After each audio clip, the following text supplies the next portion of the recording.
Hi, everyone. Welcome to the Psychology and Spirituality, a Bridge to a Better Life discussion. Please note that this program, the Psychology and Spirituality Weekly Talks, are based on the works by Joanna de Angelis, and we're here, right, Peter, to have this space for us to just expand our concepts from a psychological lens and spiritual ideas so that we can get maybe additional insights and tips on how to have a better life. But my name is Marcia Trajano, and I'm here with Peter Hayes in this conversation about anger. Hi, Peter. How you doing? Fine, Marcia. How are you doing? It's great to be I here. Yes, it's good to see you. But Peter, when we think about it, anger, as described by Joanna de Angelis, is a destructive emotion. So we can break down destructive and emotion. We're not right now, but she calls this, right, a destructive emotion that can cause a rupture in one's inner peace, right? Yes. So if we were to talk about root causes, she points very high level that the reasons that we have these type of emotions often come from frustration, our expectations, right, are not met, how our egos are just not happy, they're injured, or even, which we can talk about later today, the notion that there is a lack of equilibrium, or what I mean by that is there's some sort of perceived injustice. I'm a victim, you caused me harm, therefore I can get angry at you. So I wanted to say, everyone here today, that this conversation today is just an invitation for all of us to understand a little bit better about anger, and also the realization, right, Peter, that if this emotional response is uncontrolled, it does impair, and this is the hardest thing, it does impair our judgment. It can really cloud our reasoning and often leads to some sort of impulsive, destructive action. Yes. I have a vision of somebody who's very, very dear to me. I have to say it, very, very dear, an older lady. And she was so angry one day, Peter, that she just, and she threw a cup of her favorite china that came from generations before. And she just threw it. And of course, it broke it into pieces. And then she had to deal with not only the anger, the outburst, the triggers, but also the impact of that destructive action. But I was thinking also, um, there is a quote by Carl Gustav Jung, our favorite psychotherapist, but Jung says the following: a man who has not passed through the inferno of his passions has never overcome them. Of course, he's talking about shadow work, etc. But if we reflect upon those words, we could say, we, you and I, right, Peter, but all of us here today, Right. we may be very brave and honest to say we do not possess or own our emotions. Our emotions often possess us. There are so many people who are angry, and they're angry all the time. And as such, they're reckless. They are unable to manage or even control the emotions. They react to tiny triggers or enormous triggers in ways that, like this older woman, regretted profoundly after that. So, Peter, as we pause to answer the question of why are we so angry all the time, I just want to say thank you for being here, and I'd love to hear your thoughts on this topic. I remember years ago, Hmm. put to me this way. by and if we go back to our ancestry, to the time of cave people, Yeah. when someone back then, one of us, got angry, usually the first impulse was to just kill somebody. But it was put to me that evolution has tempered those impulses. Well, we could debate that unto itself, couldn't we? But the Largely speaking, yes. Yeah. if we think of evolution, both biological evolution, physical evolution, and then there's a more recent concept of evolution called memes, which has more to do with, well, social evolution. So, one way or another, evolution has tempered the impulse that many of us might have, where we we still feel angry. Of course, we can get deeply enraged, and some of us get very violent. But at the same time, we learn to try to cope with these feelings in other ways. As to what causes anger, gosh, I mean, where does one begin? But one way to start, I would say, and this is something Joanna de Angelis talks about in her book Existential Conflicts, is our egocentric nature has been wounded in some way. Is kind of how she puts it. It's a big concept, right, Peter? If we Mhm. just repeat that for everybody to take a moment to reflect, right? That the egocentric nature, and it's something that we all bring it somehow. But go ahead, Peter. Well, there's a few things at once, I would say. Yeah. When we talk about our egocentric nature, we're talking about the normal process of early childhood development, which, we are only really able to focus on our own needs when we're very small babies, small children. We're not really capable of thinking about how others respond at all. We're only concerned with our own needs. But sometimes anger can be connected to an egocentric impulse that somehow hasn't been worked through. And Yes, Mr. Jung, Dr. Jung, right? You're right there with Jung. and but there's another part of this as well, which is that Joanna de Angelis talks about the animal-like impulse that we can have. Of course, we Yeah. are animals too.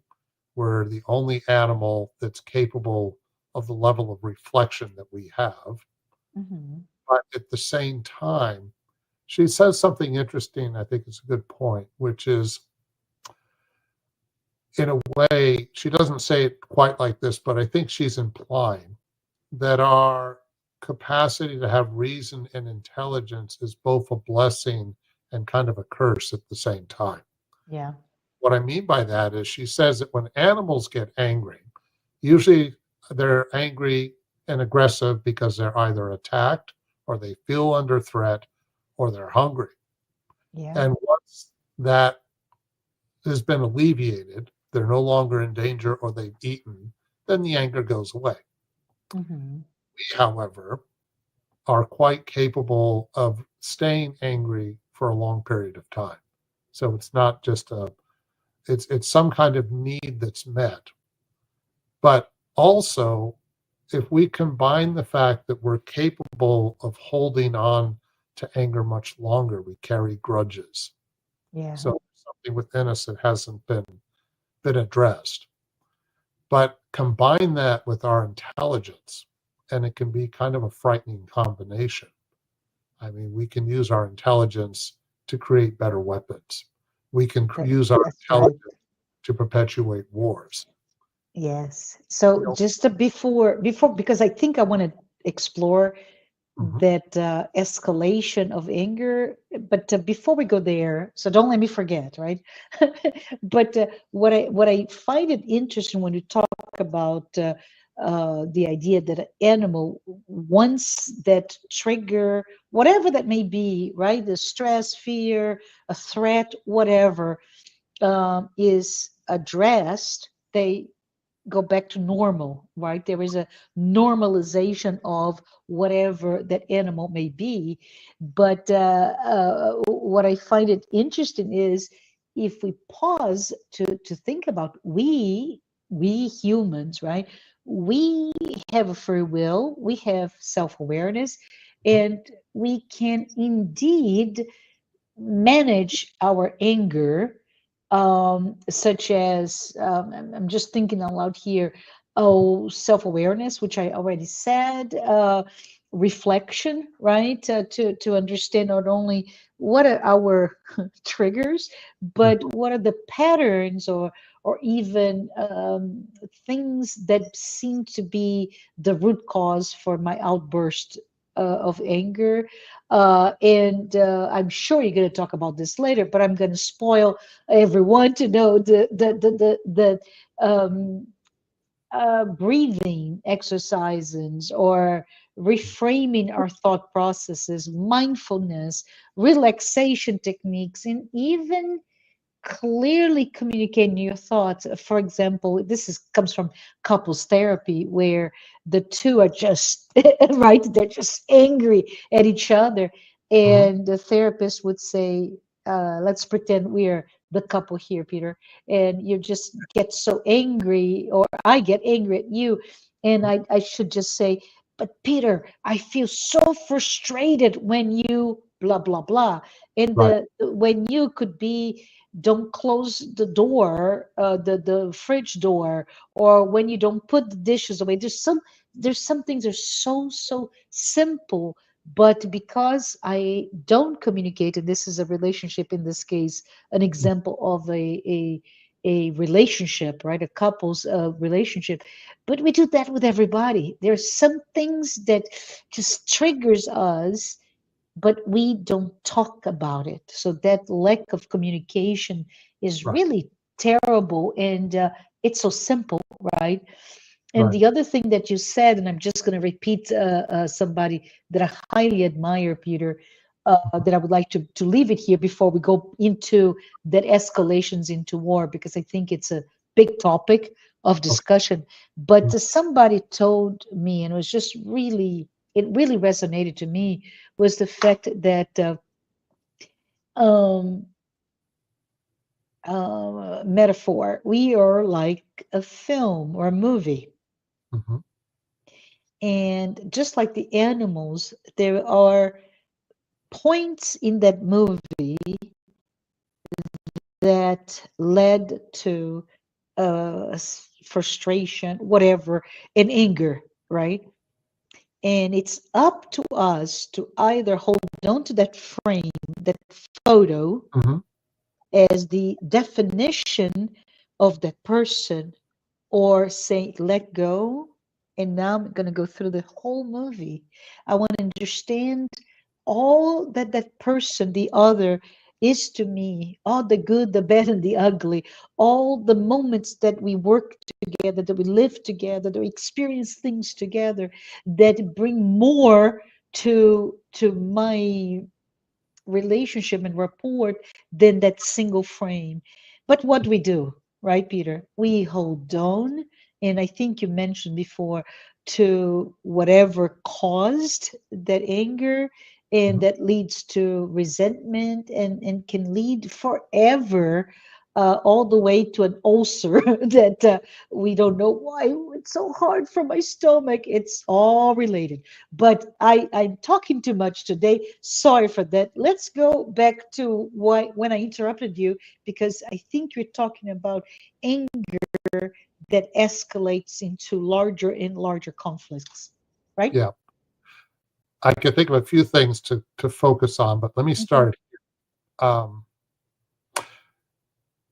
I mentioned before that we get angry when we're under threat in some Yeah. way. So, speaking of movies, I know we like to talk about movies on this program sometimes.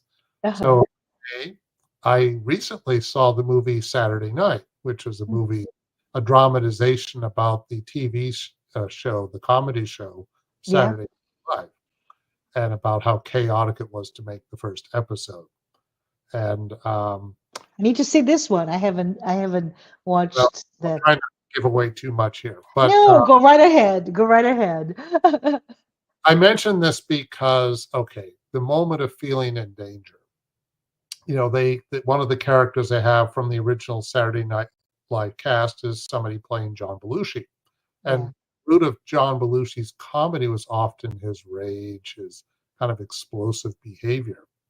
And there's a moment in the movie where they're rehearsing a scene and they're trying to get things ready. And they start to rehearse a film scene between him and Gilda Radner.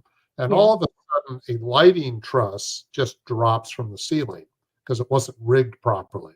So a whole truss Unrelated. Unrelated, right? Yeah. and could have killed them.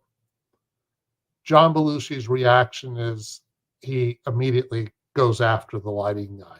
Just boom, just lets him have it. And the reason I mention this is because doesn't that happen to us when we're caught off guard? When we're suddenly in danger? You walk down the street and somebody catches you off guard for a moment. And we personalize, right? It's an attack on me. It was just Me, right, a rod that came loose, but we do that so often. frequently. Anytime we feel attacked in some ways. I mean, there's lots of examples one could think of. So let's imagine for a moment that you and I are a couple, and you get angry at me because I didn't do dishes, for instance. And perhaps unconsciously, I didn't do the dishes because I'm provoking you. But but in any case, let's say you really let me have it. You get really upset. And I think the way you put it before was if you take a more considerate approach, you might say something like, Peter, when you don't do the dishes, I feel frustrated, and Yes. kind of put it in those words. Or you just like really blow up at me, maybe even throw something and break it, but there's explosive anger, Yeah. that kind of thing. And I might in that moment feel under threat, and also, what do you mean? How dare you respond to me that way? And then I might, react in kind in some way. And that's how these things could escalate. Yes. And Yes. one thing you mentioned that I think is very true is if we don't have the ability to stop and just slow down and allow ourselves time to process. Yeah. Because if we go back to that animal like impulse, cave people, you're angry, you want to kill somebody. There's from the moment you're angry to the moment you want to react to the anger is like this much time, none at all, Yes. Yes. right? And the But other is a threat, right? Therefore, right, the caveman or cave person as a warrior correct. is just doing what he or she's supposed to do, right? And often I would think in that time period and in that world, the threats were quite real. I mean, Hmm. imagine. Um, One of the reasons our species of hominids are the only ones left, and Neanderthals went extinct, I think it was 2 million years ago, was probably they were killed or inbreeding or what have you. I Yeah. mean, who knows for sure, but Hmm. that's a likely hypothesis. So you can imagine the amount of aggression, not to mention the dangers of hunting and everything else, but just people not knowing how to cohabitate. Eventually, evolution would teach people the benefits of cooperation, but Yes.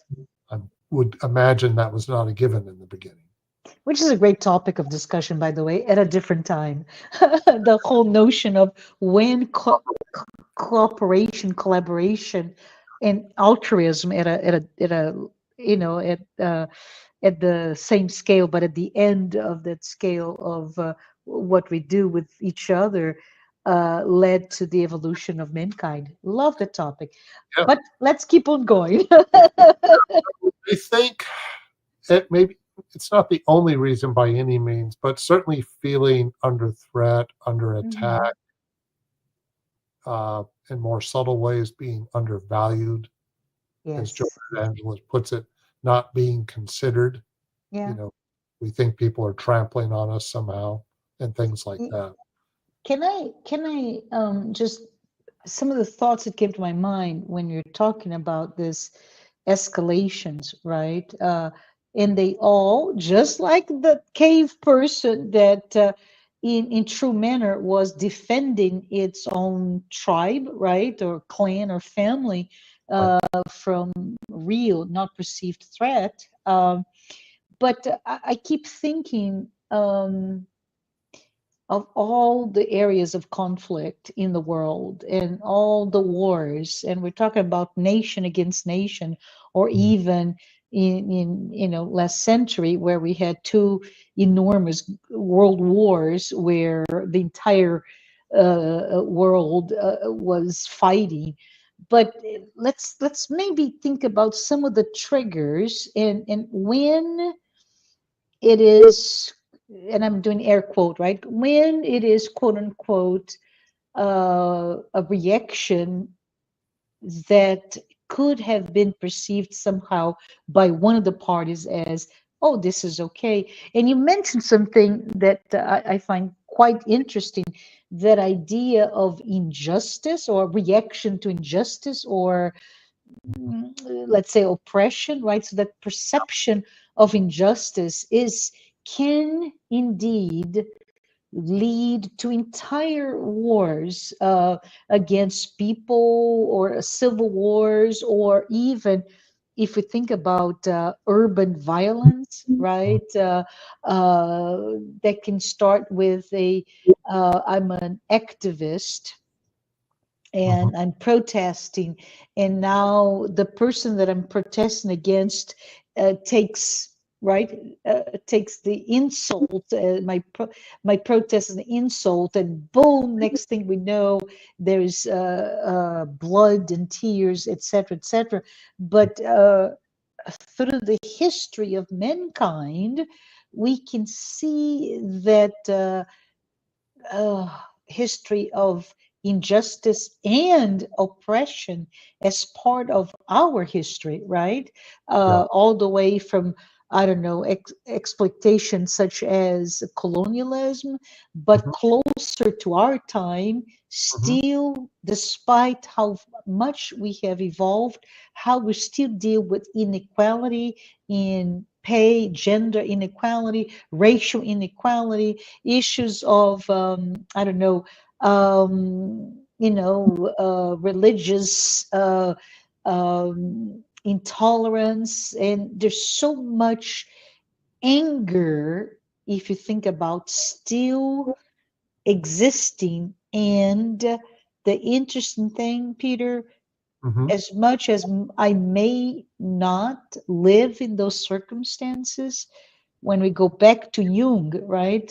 Carl Gustav Jung, and the Mhm. theory of the collective unconscious, my anger feeds the anger that exists collectively, Mhm. right? Yeah. And vice versa. Mhm. But the moment, and I think you're going to talk somehow about it, the moment I start to break the cycle, I am always adding, say, forgiveness into that collective unconscious. But are there other examples perhaps that we could talk about it? Well, one thing I wanted to comment on Mm, is Alan Watts, who, the spiritual speaker back in the 60s and so forth, hmm. doing a lot of public lectures, made the point that if you have a war over territory, Yeah. usually the war ends once the territory has been conquered, kind of thing. And that's certainly been one type of aggression and impetus for having a war. Yeah. But then he also points out when you have war over ideological issues, those could go on for a long, long time when it's And more of yeah. a personal thing. Yeah, And I when you, even call it, sorry to interrupt you, maybe those lingering, and this is maybe Shakespearean in essence, right? But those lingering ancestral infighting between families, in the Yes. case of Romeo and Juliet, but it could be what is it, Bosnia, and right, the whole. Um, I remember. Um, this is too long ago, but I can see the face of this amazing woman who um, came to the U.S. Mhm. right in a political uh, exile, and she talked about it because of the war. She said, which is stuck to me. This has been decades ago when we talked about this, how her children, her boys, Mhm. used to play with the neighbors' little kids, and then the war comes and they became enemy. Mhm. Mhm. And she said that was the worst thing that could ever happen to anyone, is to know someone that you love, but because of that idealism or nationalism or whatever identity, you change that loving, affectionate relationship that you had into a relationship that is fueled by anger and more, right? And sometimes going back to egocentric impulses, it's when Mm-hmm. we're not really either able or unwilling, whatever the Yeah, motive, yeah, to see the other person as a fellow human being, that's right. tendency to turn them into a caricature of some kind to be despised. And Nazi, right? Propaganda is a Mhm. really strong example of exactly that, where in one case, Jews at the time, but of course it also expanded to artists and Yes. other subgroups of people, where they were put into caricature or dehumanized in every aspect, including the idea of extermination, right? I know this is a terrible chapter of our history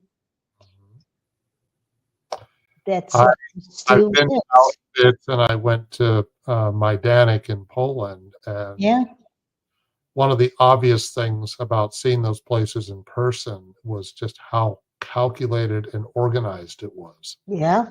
rightfully so. You feel I the energy too, don't you, Peter, when you go to those? impressed Uh, yeah. was, um, you know, we were doing some research for a book, Hmm. but it was, an incident, an experience where you really saw just how horrific it can be. It goes back to the point I think Joanna de Angelis made about how we not only are capable of carrying a grudge, but we can use our intelligence in very destructive ways to carry it. Correct. So And there's the two polar, right? That impulsive, like that older woman who threw the china. It's like, right, right, what were you thinking? Well, she wasn't. yes, In the opposite is this very calculated, mhm, uh, with the propaganda, with just in so many levels, everything about what happened to the world in the 40s, right, yeah, is just terrible, because exactly that it was well calculated, and mhm, the outcome by which those activities existed was destruction, right? yeah. The wars that are more ideological, more Hmm. tribal, perhaps Hmm. religious in some way, Hmm. those types of conflicts can just go on and on Yeah, for decades. yeah, And again, it can mean a lot of things, but the tendency to refuse to see other people as human beings, or you get to a point where people just don't trust each other anymore. yeah. And then we counter Mm. to all of this with these beautiful words that Joanna echoes of Jesus, right?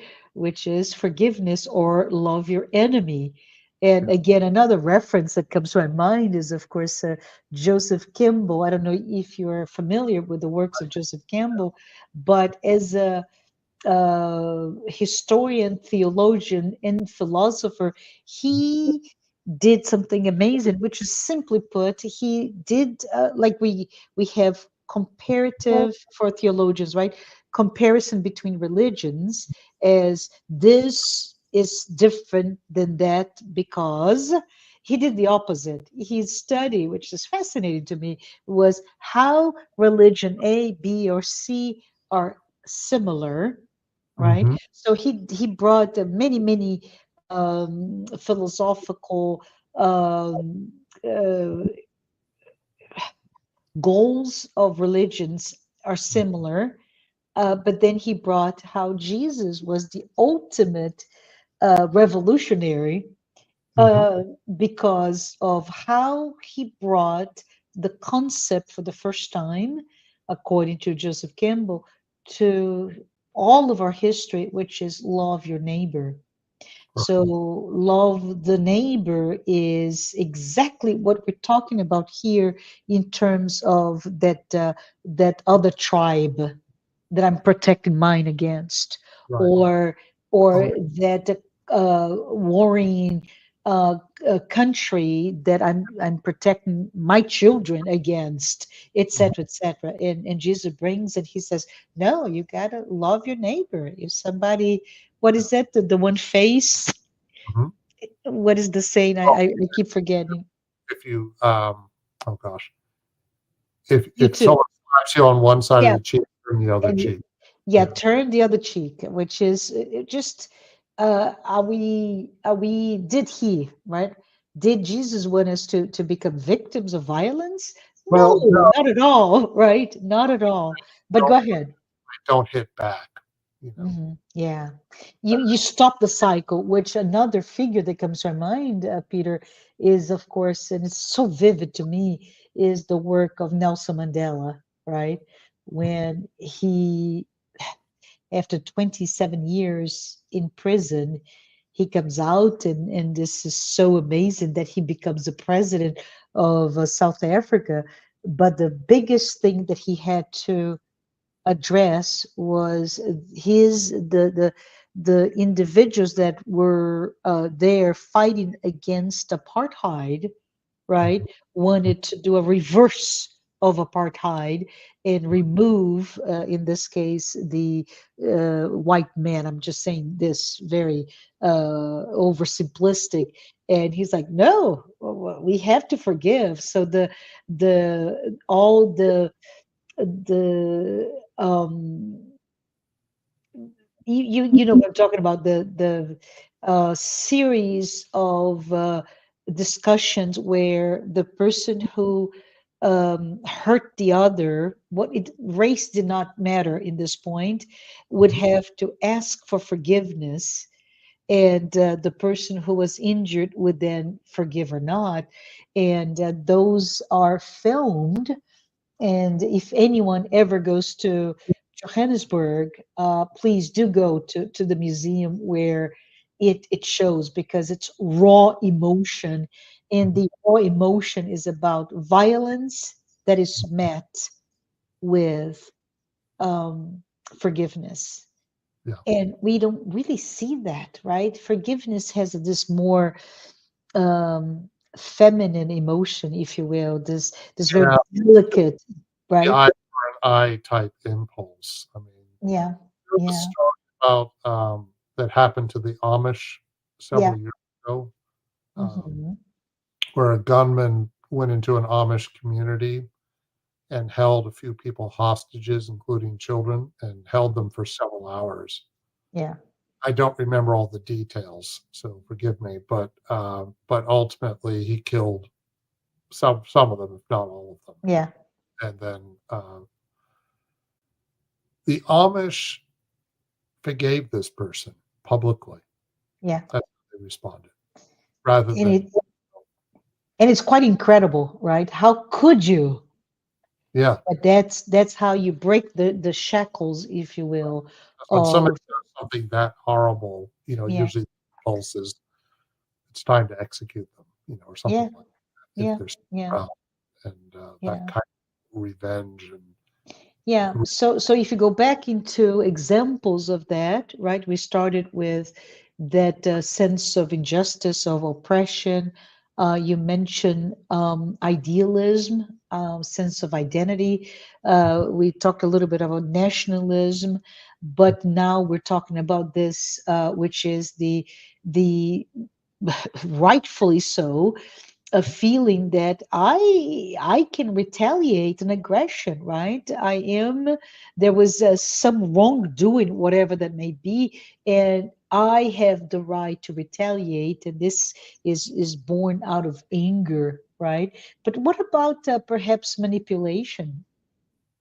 Did you have any opinion in terms of this? Something that gets to me all the time is where we talk about maybe political leaders or powerful individuals. And when we talk about power, the words that the figures that come to my mind are those billionaires of the day that have such wealth and power that yeah. they start to manipulate the facts, or there's a little bit of cognitive distortion, but we mortal poor mortals, I'm just Mhm. kidding here, the other, we are victims of those manipulations, right? Right.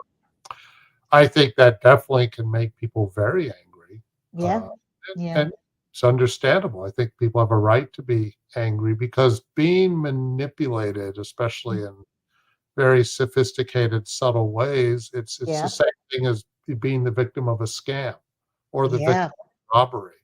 Yeah.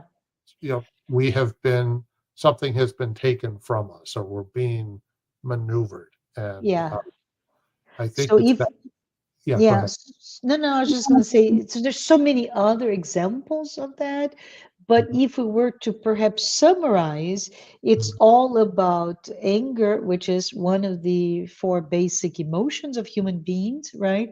Um, but if unmanaged, uncontrolled, can indeed escalate into conflicts, those mhm. conflicts that can be, oh, just a family conflict or a neighborhood, a community, but it can escalate in a way that can lead to tragedy, collectively speaking, right? With wars, etc., etc. I But mean, yeah. mhm, Well, a couple of things. Before we were talking about how we can use our intelligence and anger mhm, in dangerous and destructive ways, but of course, the flip side of that is that we yeah, can use our intelligence and our evolutionary progress to yeah, learn how to cope with anger in healthier ways. And one thing I absolutely, certainly yeah, address is it a terrible thing to get angry in the first place?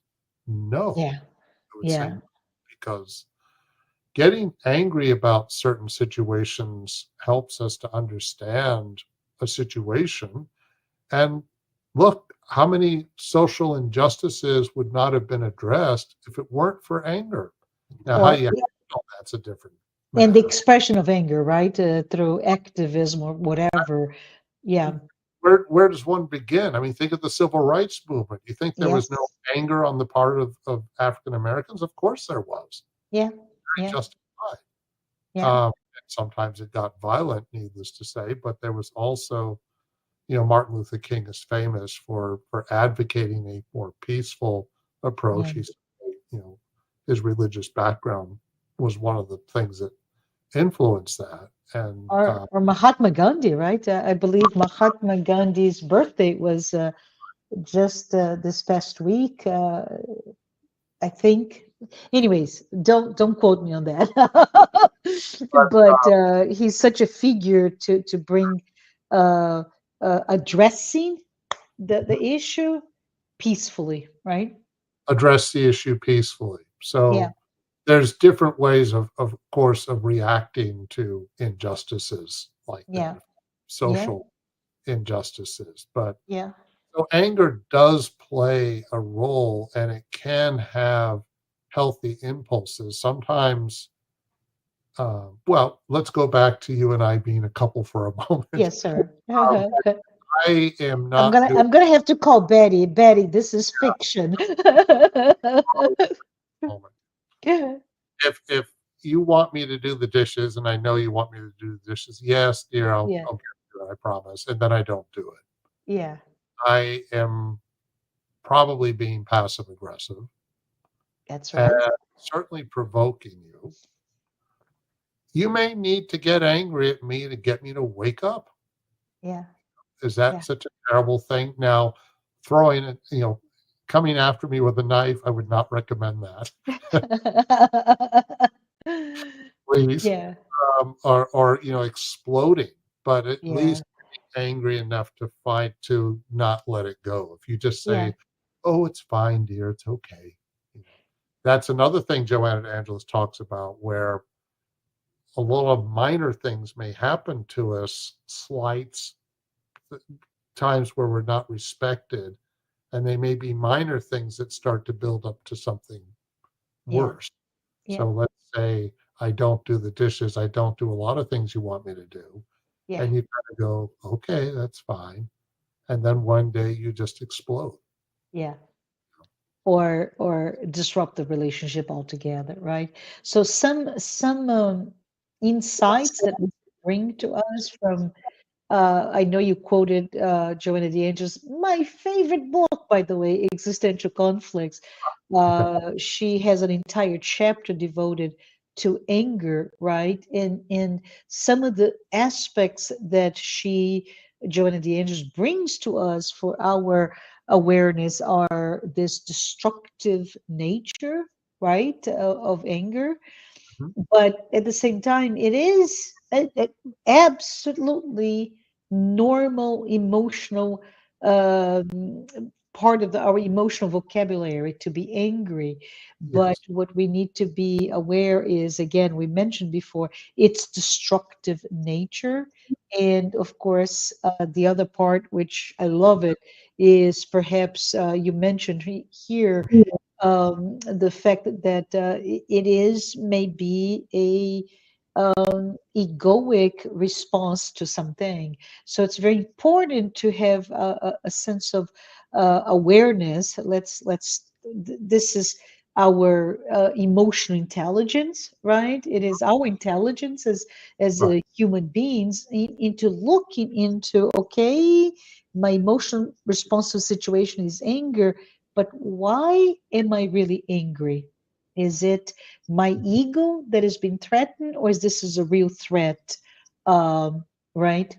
Are Yeah. there any other types of things? There will be some nuggets that we would like to share with everybody here. Things that can make us angry or Yeah, well, just the nuggets from Joanna de Angelis that we could bring to everyone. I say this because we're coming to a time to close our conversation. just to touch again on something you just mentioned a moment ago. I Yeah. don't have the exact quote in front of me, but she basically says that anger's, um, I'm paraphrasing, but she basically says anger is a normal emotion. Yes. But when we don't learn how to confront it and be more conscious of it, Yeah. that it can become dangerous. She does Yeah. not say anger is a terrible, awful thing in all circumstances, but at the same time, she is warning us that we do Yeah. need to do our best to learn to understand why something makes us angry and try not to give in to the first impulse that we Yes. might normally do. So she Uh, mentioned, yeah, I would say that's the biggest learning that for me, and perhaps we can share with everyone, which is despite the fact that it's a normal emotion, right? For us not to be possessed by those emotions, and instead for us, controlling, managing those emotions. It is a question about how do we understand our feelings, our emotional response to something, mhm, and try to look for what is the underlying cause for that emotional response. And it differs. right? It differs from everybody, but I could dare to say that most likely it has to do with our egoic construct, our threat to the masks, our personas that we build and hold on to it so carefully, Mhm. or it could be simply a response or mechanism of response mechanism because we are actually emotionally psychologically immature, right? And so maybe we can talk a little bit about it before we close on what do we need in terms of that spiritual emotional psychological maturity to be able to not only recognize anger but use all the tools in our toolbox for managing that well. I think a big one would be Mm, learning to accept the fact that we are just not in control at times, meaning there are things that are happening that yeah, we don't have control over. yeah, One thing that can perhaps make all of us frustrated and angry is the feeling that we're wasting time on something. yeah, Or Joanna de Angelis mentions traffic or cars and aggressive driving, but even just being stuck in traffic and not being able to get where one wants to go, or I'm wasting my time stuck in this situation, or and incidentally, traffic is the best example to talk about the vulnerability of us. Exactly, and anger is one of the most common reaction to bad traffic, right? But why I feel, Peter, the, the the reason why traffic is such a good example is the fact that it's absolutely a collective system, right. right? No matter how good a driver you are Mhm, or how careful we are, it mhm. is really you are inserted in a collective system, and you have to understand that what I do will impact everybody else and vice versa. So Right. it basically it's the greatest example of I can't control. I can't control, and one response to this lack of control is, of course, anger. And I think, something like being stuck in traffic can be one Uh-huh. example of triggering those egocentric impulses. Yeah, There, all of these other hundreds of cars be here, prevent me from going where I want to go. yeah, That where, we all just want an open road where we can drive at the speed we want to drive and get there much yeah. sooner, rather than being at the mercy of, this congestion and things Yeah, like and that. yeah, and I love it. If I may just take another minute because it's such a good example. But for example, right, it's not an absolute. This is how we all should drive because let's pretend I don't know. It's a Sunday morning. I woke up and it's a beautiful day, and I'm going to visit my best friend, but I'm actually early, and I decide to obey the speed limit, Mhm. roll down the windows, just let the air come Right. through, Oh, put yeah. music, and I am zen. Mm.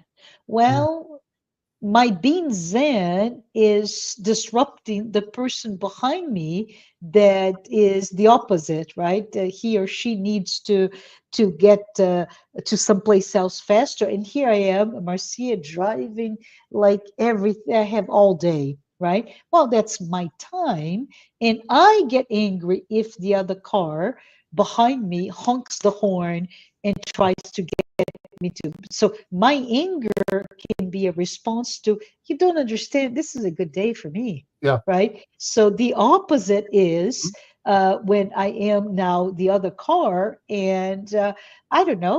Let's put a dramatic example. I know somebody is in the hospital. I need to go there, and this person in front of me is obeying speed limit, Right. right? And then there's this whole outburst of anger. So regardless of that, there's always a reason that is egoic. It's my own time, my own feelings that Mhm. determine the right or wrong of the situation. Yeah. I mean, if we're the person in the car Yeah. going leisurely pace and enjoying the moment and all that, Uh-huh.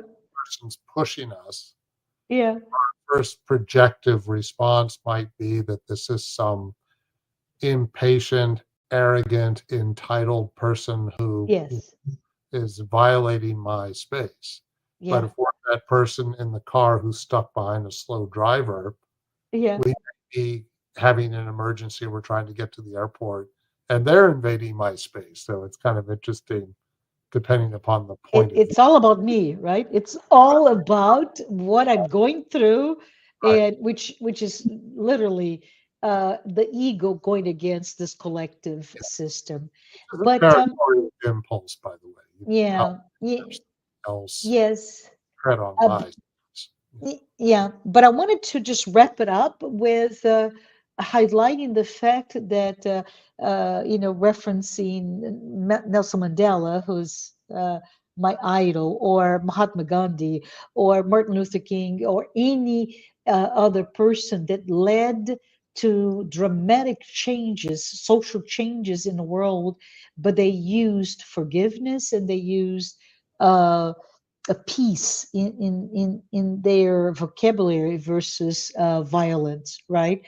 But most importantly, I would say, Peter, that we all should be very aware of the incredible role as intelligent beings that we are on knowledge, specifically self-knowledge, self-awareness, and that self-knowledge can include awareness of my own emotion triggers, right? It is the dishes. I'm just kidding. I'm just kidding here. But whatever the trigger may be, let's be aware and see, is it fair or unfair?